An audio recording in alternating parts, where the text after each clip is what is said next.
Amenities நம்ம கோயம்புத்தூர்ல அதிசயம் நடக்கும் நிச்சயமா. நடைபெற்ற நிலையில் நடிகர் விமல் மற்றும் படக்குழுவினர் சுவாமி தரிசனம் செய்தனர். கூடுதல் விவரங்களோடு இணைகிறார் நமது செய்தியாளர் நடேசன். வணக்கம் நடேசன், இது தொடர்பான முழு விவரங்கள். வணக்கம். பொள்ளாச்சி அருகே உள்ள ஆனமலையில் பிரசித்தி பெற்ற மாசாணியம்மன் கோவில் உள்ளது. இந்த மாசாணியம்மன் கோவில் அருகில் நடிகர் விமல் நடிக்கும் வடம் என்ற புதிய சினிமா படத்தின் பூஜை நடைபெற்றது. இந்த நிகழ்ச்சியில் கலந்து கொள்ள ஆனமலைக்கு நடிகர் விமல், படத்தில் நடிகை சங்கீதா ஆகியோர் வந்தனர். பின்னர் நடிகர் விமல், நடிகை சங்கீதா ஆகிய இருவரும் ஆனமலை மாசாணியம்மன் கோவிலில் மாசாணியம்மனை சிறப்பு தரிசனம் செய்தனர். அதன் பின்னர் கோவில் அருகே புதிய படமான வடம் என்ற படத்தின் பூஜை நடைபெற்றது.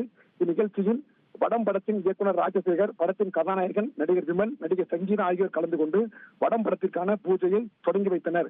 அதன் பின்னர் பக்தர்களுக்கு நடிகர் விமல், நடிகை சங்கீதா ஆகியோர் அன்னதானம் வழங்கினார்கள்.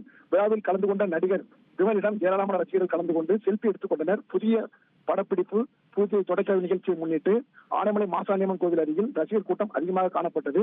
இந்த படத்தின் படப்பிடிப்பு பூஜை வருகின்ற ஆகஸ்ட் மாதம் 25ஆம் தேதிக்கு பிறகு நடைபெறும் என கூறப்பட்டுள்ளது.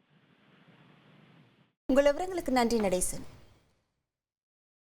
அமெனிட்டிஸ் நம்ம கோயம்புத்தூர்ல அதிசயம் நடக்கும் நிச்சயமா.